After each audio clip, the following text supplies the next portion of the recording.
কথা বলবেন বিশিষ্ট আলেমদ্দিন মুহাক্কিক আলেম হযরত মাওলানা মুফতি আমিনুল ইসলাম সাহেব। সম্মানিত দর্শক শ্রোতা, আপনারা যেই প্রতিষ্ঠানের সম্মুখ থেকে আমাদের এই লাইভ ভিডিও দেখছেন সেটা হলো চান্দিনা থানার অন্তর্গত বাদাগাছি ইউনিয়নের বাতাসি গ্রামের ঐতিহ্যবাহী মাদ্রাসা উসমানিয়া এতিমখানার কমপ্লেক্সের সামনে থেকে আমরা এই অডিও বার্তা আপনাদেরকে দিচ্ছি যে আমাদের এই প্রতিষ্ঠানের যিনি দীর্ঘদিন পরিচালক ছিলেন এমদাদ, তাকে আমাদের কমিটির সর্বসম্মতিক্রমে সিদ্ধান্তক্রমে গ্রামবাসীর সর্বসম্মতিক্রমে তাকে আমাদের এই ইহতেমামের দায়িত্ব থেকে প্রধান শিক্ষকের দায়িত্ব থেকে অব্যাহতি দেওয়া হয়েছে।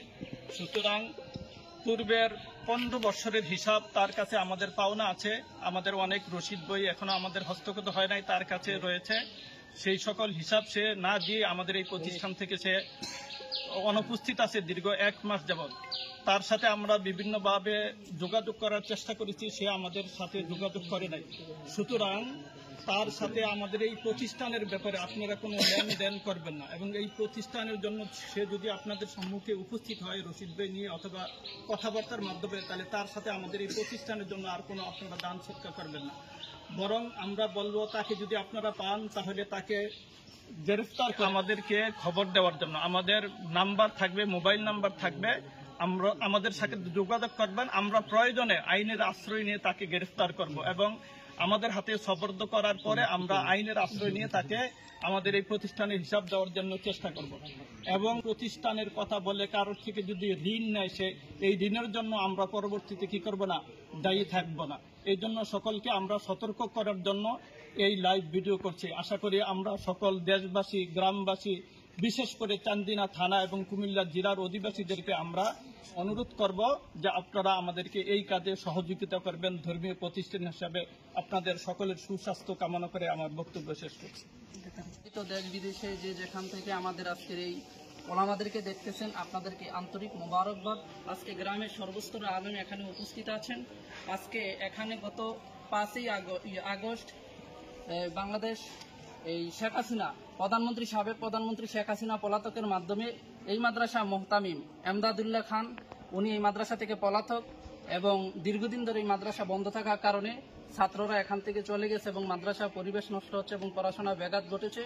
আজকে তাদের পূর্ববর্তী কমিটি বিলুপ্ত করে নতুন কমিটি সংযোজন এবং ঘোষণা করে আজকের কার্যক্রম শুরু হচ্ছে। এবং পূর্ববর্তী যে প্রিন্সিপাল এমদাদুল্লাহ খান, উনি এখন এই মাদ্রাসার নাম করে উনি বিভিন্ন জায়গা থেকে উনি টাকা নিচ্ছে, এই খবর আমরা পাচ্ছি। দেশবাসীর কাছে আমাদের আকুল আবেদন, তাকে আজকের সকল গ্রামের সর্বস্তরের জনগণ এবং ওলামায়ে কেরামের পক্ষ থেকে তাকে প্রিন্সিপাল পদ থেকে অব্যাহতি দেওয়া হয়েছে। আপনারা মেহেরবানি করে তার সাথে কোনো মাদ্রাসা কেন্দ্রিক আর্থিক লেনদেন করবেন না, এবং তাকে যদি আপনারা পান তাহলে আইনের সহায়তার মাধ্যমে নেবেন এবং আমাদের কাছে খবর দিবেন। ইনশাল্লাহ আমরা তাকে আমাদের সর্বোচ্চ আইনের সহযোগিতার মাধ্যমে তাকে আমরা আইনের হাতে সোপর্দ করব। কারণ অনেক লক্ষ টাকার হিসাব তার কাছ থেকে আমরা পাইনি, গ্রামবাসী পাইনি, এই প্রতিষ্ঠান পাইনি, যার কারণে তিনি দোষী হিসেবে আজকের এই মজমাতে তিনি চিহ্নিত হয়েছেন। বাতাসি গ্রামের ওলামায়ে কেরাম, সর্বস্তরের জনগণ, আসসালামু আলাইকুম। আমরা লাইফে এসে এই বাতাসি গ্রামের ওসমানিয়া এতিমখানা মাদ্রাসার সামনে থেকে বলতেছি, এই মাদ্রাসা 15 বছর যাবৎ এমদাদ নামে একজন হুজুর পরিচালনা করেছেন।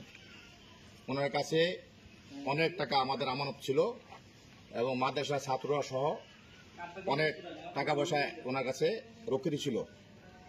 উনি মাদ্রাসা ছেড়ে 5 আগস্ট সরকার পতনের দিন মাদ্রাসা ছেড়ে পলায়ন করেছেন, তাকে আমরা পাচ্ছি না। পুনরায় আমরা নতুন কমিটি করেছি, ওনার কাছে অনেক আমাদের চাওয়া পাওয়া আছে, উনি আমাদের হিসাব দেননি, উনি পলাতক। যদি কেউ ওনাকে দেখা হয়, ওনাকে আটকে আমাদেরকে খবর